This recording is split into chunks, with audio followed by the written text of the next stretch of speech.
Hi everyone, Maggie here, bringing you a sewing video. Haven't done a video in a while, but I am trying to do this challenge. It's called Sew Frugal 23. Here it is, the 26th of March, and the challenge is due on the 31st of March, I'm going to work at night on it, and I just wanted to tell you a little bit about it. And then what I actually wanted to do in this video is show you how I put PDF patterns together and how I found the best way to do this.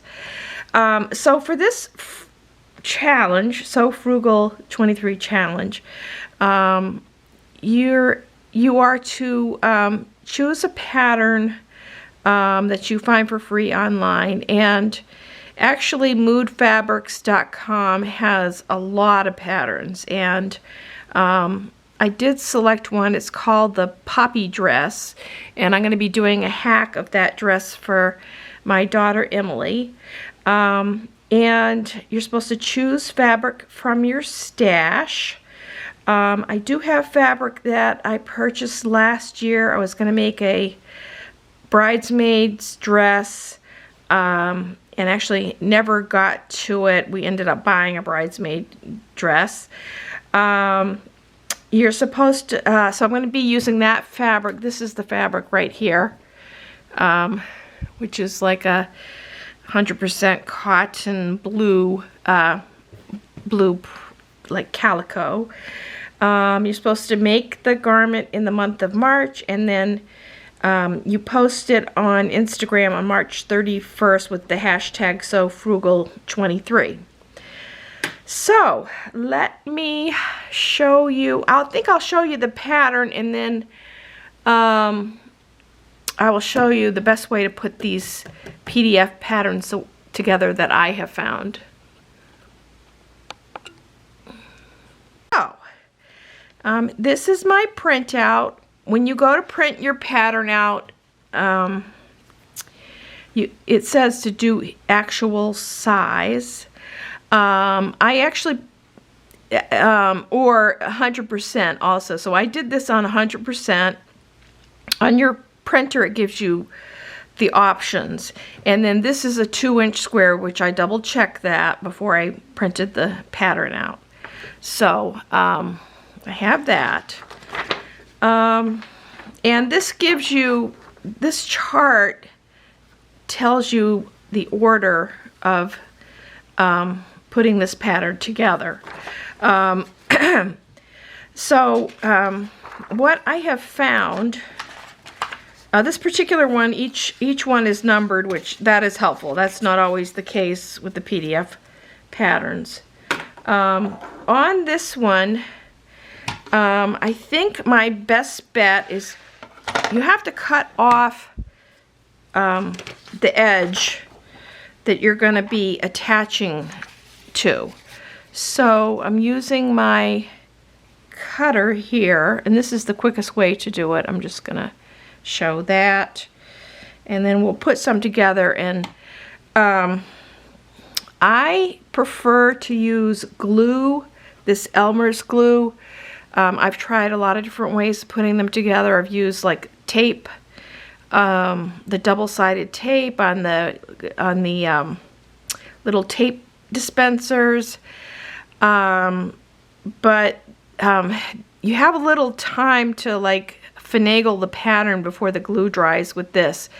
So, and this is the least expensive way to do it. So, the double-sided tape tends to be kind of expensive. So, if you do a lot of these, this is what I found. You can get like a bunch of these glue sticks at the Dollar Tree or whatever, or Walmart, and they're pretty reasonable, and it's the cheapest way to do it. So, okie dokie. So, I'm just cutting the edge off using this special rotary cutter. Okay, and I'll be doing several of these. But in this case, sometimes you get a line. They give you a line. You can just cut it with scissors. kind of a, you know, relaxing little task to do. But for this, since there's just like a line in each one of the corners, and I only have to do the first 4 because the 5th one is at the edge. So we'll do these 4. Try to get that lined up nicely. This is probably the most time-consuming part of it, is doing the trimming. So now we'll do the gluing. So what I have found is if you do 1 row at a time, just like this way, 1, 2, 3, 4, 5. Oh, it's actually 6 in the first row. I do all the rows, and then I put them together, and that is the most orderly way to do it. Anyway, it doesn't take a whole lot of room. Otherwise, you're going to be like, you'll need a large surface. So, like I said, this glue is forgiving. So I just use this. It gives you a little bit of time for placement. Not a whole lot of time, because it does dry. And you just line that up. Line the little hash marks up. And give it a like finger press. And it's a nice result. So then we'll go to the next one. Okay. So I'll probably just, I'm probably not going to do the whole thing on camera, but this is just, I mean, trial and error. This is the best method that I have found. And it's kind of a nice thing to do on a Sunday night, you know, when you're watching TV. A lot of times I do it when I'm watching TV. I just need a little table in front of the TV. And I just sit there and put them together.